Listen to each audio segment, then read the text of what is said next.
People complain about this.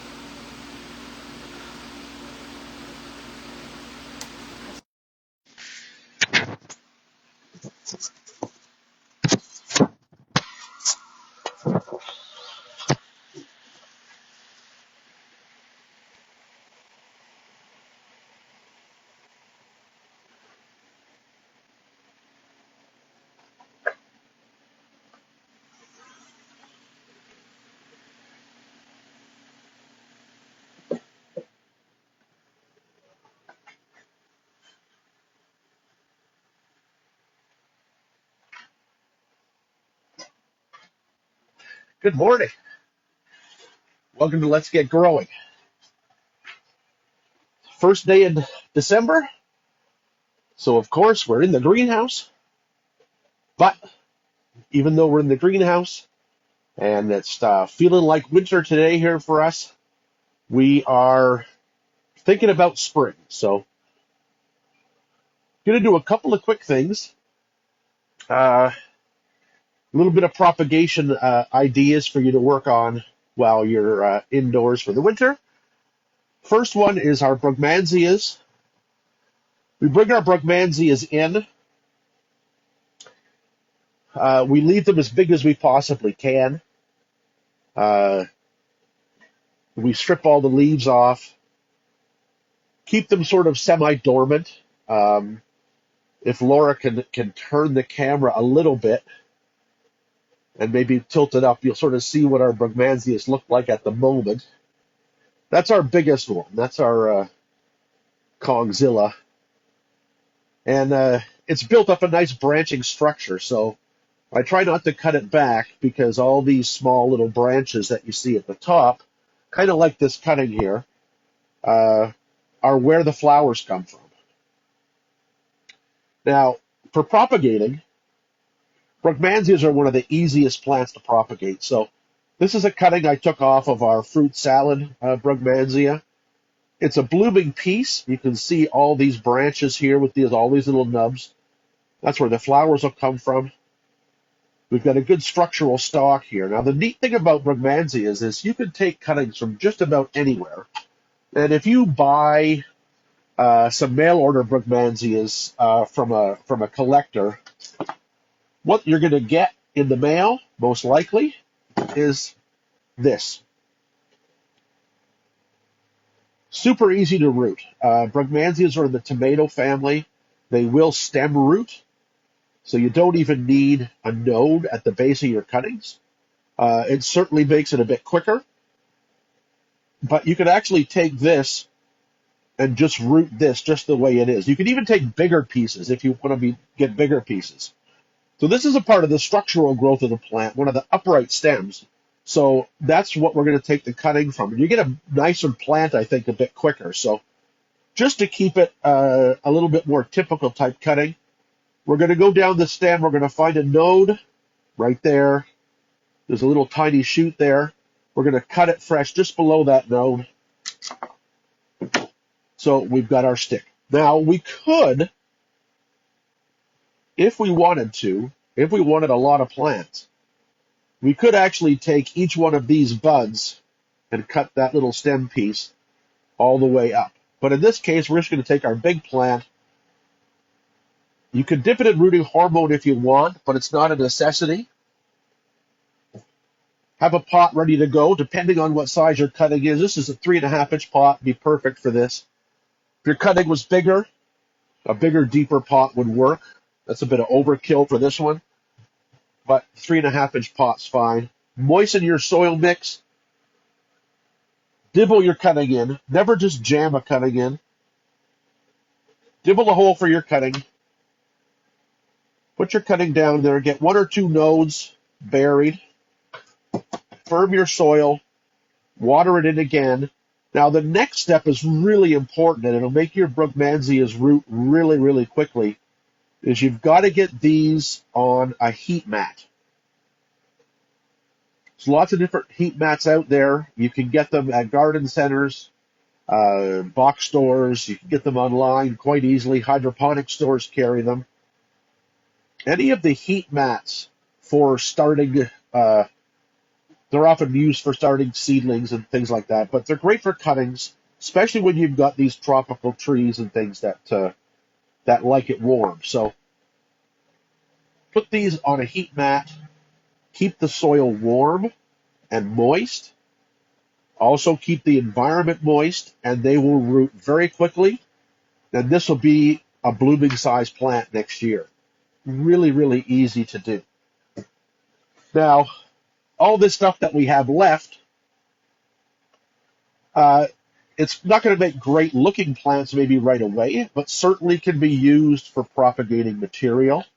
So there's no reason why you couldn't take those. You can actually even use that as a cutting. You've got a stem here. We don't have a node, but they are stem rooting, so you could just still do that. Bury that in here and take that as a cutting. Even any of these pieces as well. We've taken pieces as small as about maybe 2 inches, like that. With heat and lots of humidity, good warm spot, they'll root actually just fine. They take a little while longer, but they'll root just fine. So you can do your brugmansias at this time of the year. The other one that is kind of fun are the bananas. Now, there's 2 different types of bananas. There's the Musa, which is the bananas that get the tall stalks with the umbrella of leaves. And then there's the Encetes, which you get a low stump with long, elegant leaves. And that's this guy here. We often see it usually in this red form because the red form is so strikingly gorgeous. Now, Musa bananas grow like canna lilies. They have a creeping rhizome that spreads horizontally and sends up shoots. Really, really easy to cut off those offsets and get baby pups that way. The Encetes are a bit different.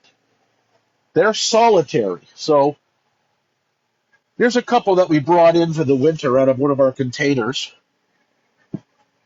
And they made quite a sizable stump this year. But you know what? We want some more. So what we can do with these, and these are just actually sitting. I didn't even, I'll take the soil out, but this is how we dug them out of our containers. And that's enough. You can bring that in, and that will regrow next year. Look at, you can already see there's some roots growing here. The plant's had a bit of moisture. But if you want to make more of these Encetes, you do them a little differently because they don't send off pups. But you want to get down into the core here of where sort of the crown of the plant is. So we're going to take all these leaves off. And remember, bananas don't have stems. They have pseudostems. They're really just clusters of leaves. So we're going to cut way down, right down near the bottom here.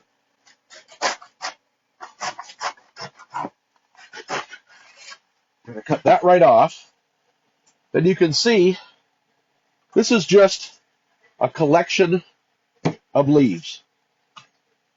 Just leaf bases all the way down. As you keep going, it's just leaves and leaves, leaves, more leaves. What we have left is the stump, and again, you can see the leaves all curled up here. Now, if I just left this just the way it is, potted it back up, you would actually see, probably by the end of today, this new central leaf pushing its way out of the center. They grow that quickly. You can see it here. These were just sitting bare root. I cut all the old leaves off, and you can see they've already started to unfurl a leaf and start growing there. So that's pretty cool how quickly they grow. But if you want to take these Insettis and get a bunch more plants for spring, get rid of some of that junk, you need to get down into sort of the crown of the plant. So you could do that just by going horizontally now. And we're going to just cut right through, because there's the crown. You can see it's got roots growing out of it. All the leaves are here growing out of it. It's a new root right here coming along. Another root there. If you take those and you cut through this plate, or that corm there, so if we just do that, and then we're just going to take them and we're going to put them back in the pot they were in, what's going to happen is, because we've cut these, all from the cut edges, we're going to get a whole new bunch of little baby bananas that we can then unpot again, separate out, and pot up individually, and we'll have a hedge of bananas for next year. It's really just that simple. And if you've got them, why not? Try to make some more. There we go. We'll just throw some soil back in there. Doesn't even need to be much. Making a bit of a mess today. But there we go. We water that in, and we're going to have little baby bananas popping up all through those cut pieces. So it's an easy way to increase your Insetti collection. It's an easy way to fill your containers for next year. And it's really the only way to propagate these vegetatively. So we'll keep this going, and we'll see how many little baby pups we get. We got any questions for today, Laura? No questions. No questions for today. All right. Well, that was a little bit of a quick tip for getting a couple of things done. As I said, we're in December now. Spring is like 4 months away. We've got lots and lots to do in the greenhouse, and we're going to take you along as we work our way through our winter propagation and getting ready for spring. So join us every week. Let's get growing on Facebook Live. Also, if you have friends that don't use Facebook, or you want to go back and see the videos, subscribe to the Mason House Gardens YouTube channel. We put all the videos up there, so they're always kept, and you can go back and refer to them. Quick mention of our trips for 2025. Both of our trips, Cornwall and Lake District to New Yorkshire Dales, both are pretty much sold out. If you want some information on them, get on the wait list. You can just email Marjorie at masonhousegardens.com, and be on the lookout for our 2026 trips to Wales and Ireland. There'll be more information about those a little bit later.